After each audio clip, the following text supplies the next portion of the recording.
Bapak Mama yang dikasihi Tuhan Yesus Kristus, mari kita buka Alkitab yang terambil dari Mazmur 42 ayatnya yang ke-12. Mazmur 42 ayatnya yang ke-12. Kalau sudah dapat, karena hanya satu ayat, mari kita baca bersama. 3, 2, ya. Mengapa engkau tertekan hai jiwaku, dan mengapa engkau gelisah dalam diriku? Berharaplah kepada Allah, sebab aku akan syukur kepadanya, penolongku dan Allahku. Bapak Mama yang dikasihi Tuhan Yesus Kristus, boleh saya bertanya sama kita? Boleh. Kita punya pergumulan? Pasti. Ada nggak? Dalam satu hari aja tak ada pergumulan? Tidak ada. Hah? Ada? 1 jam dalam 1 jam? Ada lah. Tak ada. Tidur nggak ada rumah.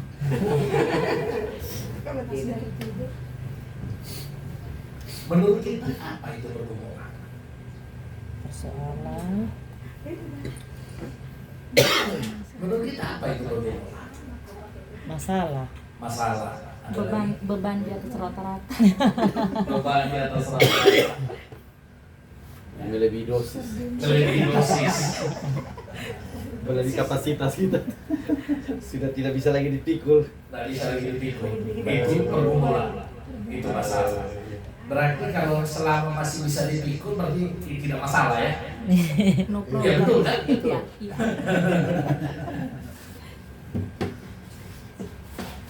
Menurut Bapak Mama ini berat nggak? Kak. Enggak. Hah? Tapi kalau saya taruh untuk 5 menit cukup? 1 jam? Cukup. Masih. 2 jam? Masih. Mulai. 1 hari? Nggak bisa. 2 hari? Mati. Setiap kita seperti katakan tadi selalu ada pergumulan. Ada yang sedang masih itu tidak persoalan kalau masih bisa di cover. Itu akan menjadi masalah kalau tidak bisa. Nah, ketika kita menghadapi pergumulan, di sini aja deh, karena membelakangi. Nah, ketika ada pergumulan dan persoalan itu 2, bisa dari dalam dan juga dari luar. Nah, ketika kita menghadapi pergumulan dan persoalan, apa yang kita lakukan dalam menyelesaikan itu? Berdoa. Kalau udah berdoa tak selesai, sepertinya tak ada jawaban, terus ada pergumulannya. Kalau masalah nggak ada jalan keluar, kalau masalah nggak ada jalan keluar, kita yang jalan keluar. Kalau nggak ada jalan keluar, kita yang jalan keluar. Iya, barelan. Di jembatan 4, Iya. karena saking banyaknya pergumulannya, orang leasing datang minta karena udah 3 bulan tunggakan. Telepon pacarnya tak diangkat. Dia pinjamlah telepon di jembatan itu, di telepon tak diangkat. Akhirnya lompatlah dia. Besoknya baru ditemukan di belakang padat mayatnya. Usia 35 tahun. Ketika dini kemungkinannya itu saat menyebar karena sering blessing telepon dan ancam. Dan kedua, masalah pacar. Dan akhirnya membuat dia berpikir dengan menjatuhkan badannya ke laut itu selesai. Nah, ada orang yang ketika ada persoalan, ya seperti itu. Ada orang ketika ada persoalan, ketika dihadapi persoalan dan ada persoalan yang berat, yang dilakukan apa? Tidur aja kerjaannya. Ada orang menghadapi persoalan, makan aja. Kalau dia punya beban, seminggu sebulan bisa naik ke sekian. Ada orang punya pergumulan, persoalan, Kerja. dilihat gini, nantang kau, sensi. Ada orang punya pergumulan, pergi minum. Waktu kalau dia lagi marah misalnya sama Pak Vicky, kalau lagi enak begini nggak berani dia marah. Ketika sudah masuk, wah baru dia berani ngomong, awas kau yang udah seminggu ku terima, kau buat masalah terus katanya. Ketika dia sadar, kenapa aku tadi ngomong? Enggak ada kok katanya.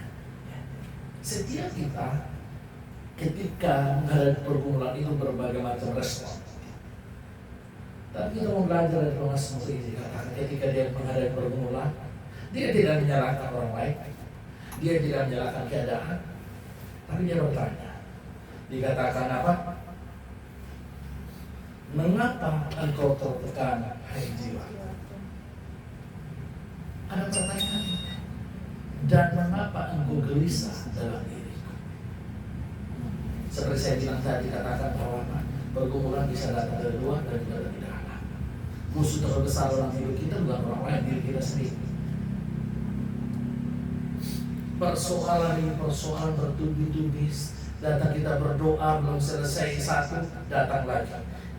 Kalau tadi persoalan itu seperti pengemis yang datang minta ke kita, bisa kita tulis di depan rumah.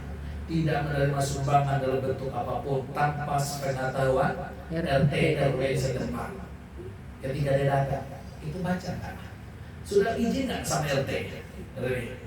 Tapi persoalan tidak pernah permisi. Dia tidak pernah tahu kita sedang punya beban yang berat. Dia datang. Dia tidak tahu kita sedang punya pergumulan yang besar. Dia nempel aja. Karena itu papa mama yang dikasihi Tuhan Yesus Kristus.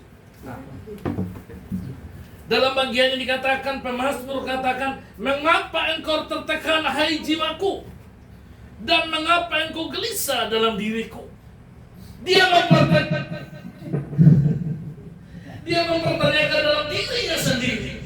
Dia tidak menyalahkan keadaan. Dia tidak menyalahkan si A, si B, si C yang melakukan demikian sehingga dia menjadi korban.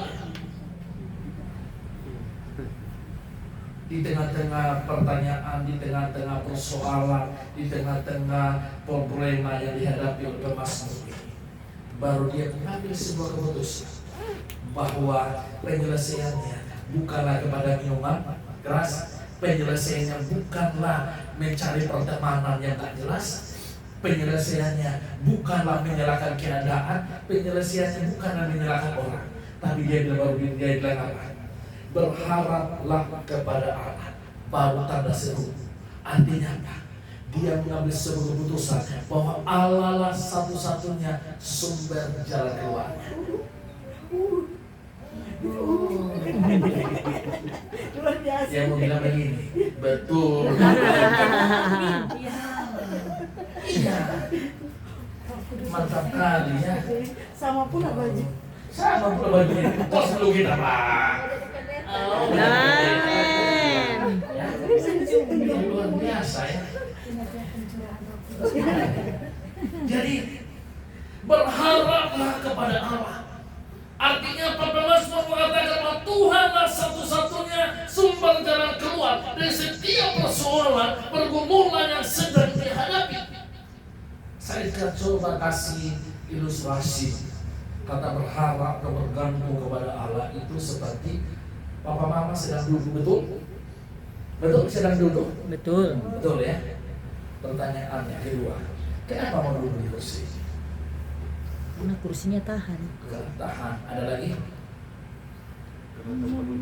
Hah? Karena tempat Jadi nyaman. Karena tuan rumah Sudah sediakan. Ya. Oke. Ada lagi jawabannya? Karena nyaman. Nyaman ya. Pertanyaannya saya buat begini lagi, lanjut kedua. Kan nyaman. Minta maaf tanpa merasa hormat sama tuan rumah, kupatahkan satu kakinya, mau duduk lagi enggak? tidak Walaupun itu nyaman. Tidak mungkin. Nah, kenapa? jatuh. Sudah tidak nyaman. Kenapa Pak Mama mau duduk di kursi ini dengan tanpa ada rasa curiga jatuh? Karena kita percaya bahwa kursi ini bisa membantu kita, sehingga kita dengan walaupun akan mau dengan firman Tuhan berdiri pun bisa.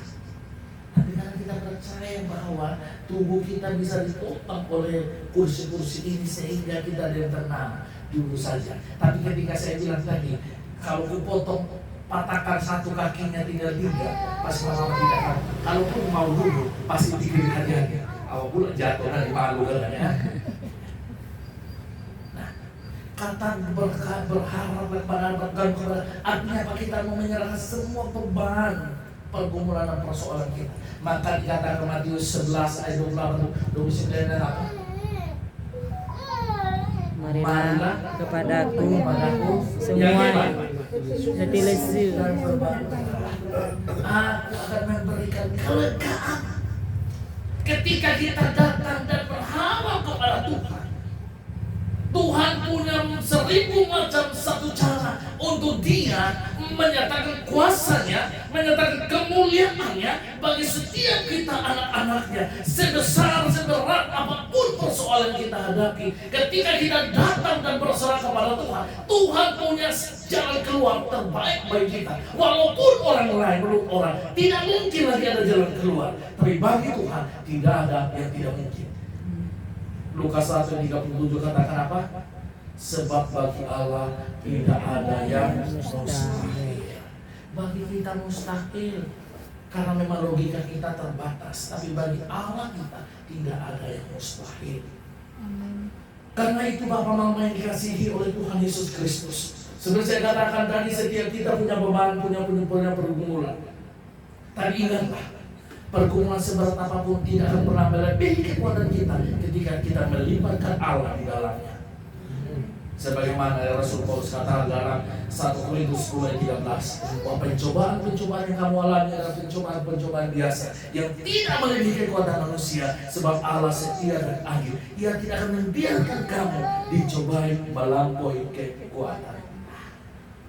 Artinya apa? Ketika Tuhan izinkan kita menghadapi pergumulan dan persoalan, dan di tengah-tengah persoalan pergumulan itu, ketika kita libatkan Allah di dalamnya, seberat apapun itu, kita akan sanggup menjalaninya. Karena Tuhan mengizinkan itu untuk memproses kita, untuk semakin kita membuat kita semakin tidak bergantung kepada Dia. Maka Mazmur katakan, berharaplah kepada Allah. Karena seperti artinya apa? Tuhanlah satu-satunya sumber jalan keluar itu. Tidak butuh yang lain. Karena itu Bapak Mama yang dikasihi dan diberkati oleh Tuhan Yesus Kristus, walaupun menurut banyak orang katakan makin hari makin berat, persoalan makin paceklik, kita kalau kita melihat berapa waktu ini, kalau kita melihat ada pembunuhan ya, orang orang mama membunuh anak, dan ini semua cukup mengerikan.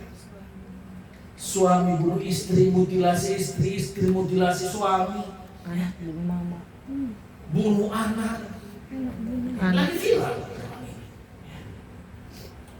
dengan enaknya. Mengapa semua terjadi?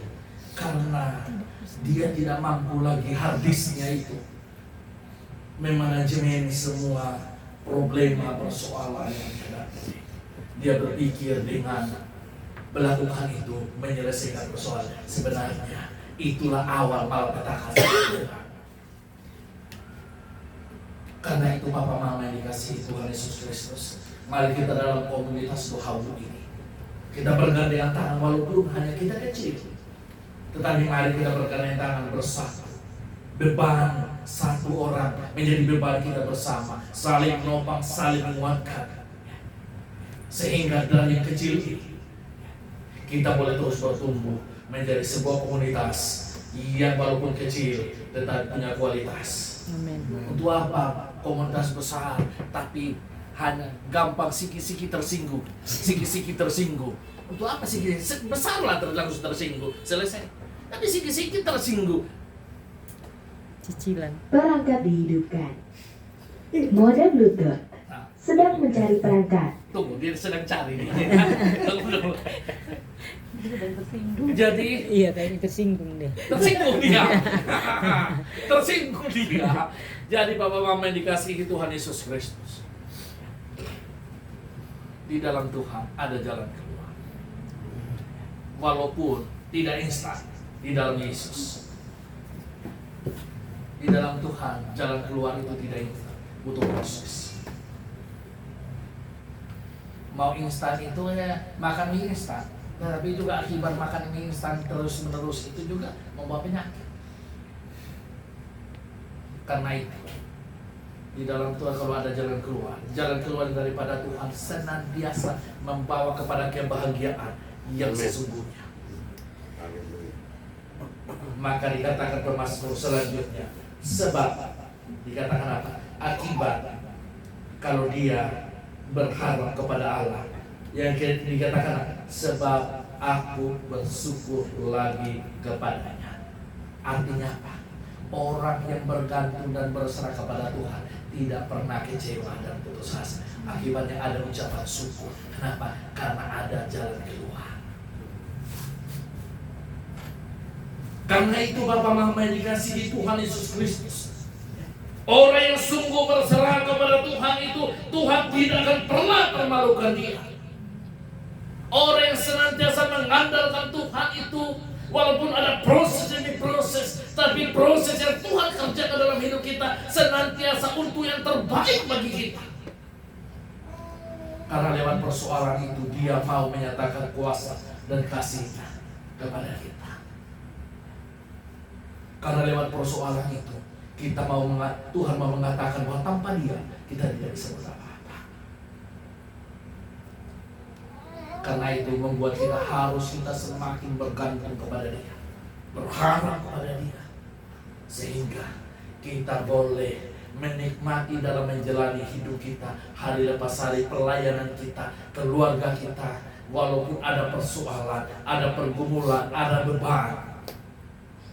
Tapi lewat beban, persoalan kita hadapi membuat kita semakin kita bergantung kepada Tuhan. Semakin kita terheran-heran, semakin kita kagum atas perbuatan-perbuatan Allah yang begitu ajaib dan luar biasa di dalam kehidupan kita. Karena itu Papa Mama yang dikasihi Tuhan Yesus Kristus, mari sekalipun kita kecil, mari kita terus diikat di dalam kasih Kristus di dalamnya. Kalau ada persoalan, mari kita sharing bersama. Mari kita saling berbagi satu yang lain, saling menopang satu yang lain. Tidak mungkin tidak ada persoalan, pasti ada. Berbeda-beda kita, tapi di dalam Kristus kita satu. Maka dimasukkan, sebab aku bersyukur lagi kepadanya, penolongku dan Allahku. Karena itu Bapak Mama dikasihi Tuhan Yesus Kristus, hari ini merupakan hari paling bersejarah bagi kita, bahwa kita memperingati pencurahan Roh Kudus. 2000 tahun lalu Roh Kudus sudah dicurahkan. Karena itu betul nggak Roh Kudus yang sudah dicurahkan ini betul-betul memenuhi hidup kita atau belum? Kalau Roh Kudus yang kita peringati hari ini, pencurahannya 2000 tahun yang lalu itu betul-betul meresapi dan tinggal di dalam hidup kita, maka kita akan menjadi saksi kemuliaannya di tengah-tengah dunia yang tidak menentu ini. Karena orang yang telah mengalami kuasa kasih Allah dalam hidup kita, kita tidak akan pernah bisa tenang hidup untuk diri sendiri, tapi kita hidup untuk bagaimana Kristus dipermuliakan, supaya orang lain juga bisa mengalami hal yang sama seperti yang kita alami. Karena itu Bapak Mama yang dikasihi Tuhan Yesus Kristus, kita terus berdoa supaya keluarga-keluarga kita, komunitas Dohawu ini satu persatu boleh Tuhan bawa, kita doakan, kita serahkan mereka kepada Tuhan, supaya walaupun kita kecil, tapi kita berdoa, ketika Tuhan jamah hatinya, pasti mereka akan datang. Mau kita ajak gimana pun, kalau Tuhan belum berbicara, wah, tak akan mendengar. Tapi kalau Tuhan sudah ketuk hatinya, mau sekeras baja pun, tapi diteteskan dengan air setetes terus menerus, baja yang tebal itu pun akan tembus. Karena itu kita perang dengan doa, supaya semua saudara-saudara kita, keluarga kita Dohawu boleh kita bersekutu bersama-sama, saling sharing, saling menguatkan dalam komunitas ini. Karena itu Bapak Mama yang dikasihi Tuhan Yesus Kristus, ya. Mari kita terus berserah dan bergantung kepada Tuhan. Semua kita punya tantangan, semua kita punya problem masing-masing. Tetapi Yesus satu-satunya sumber jalan keluar terbaik bagi kita. Amin. Kita berdoa.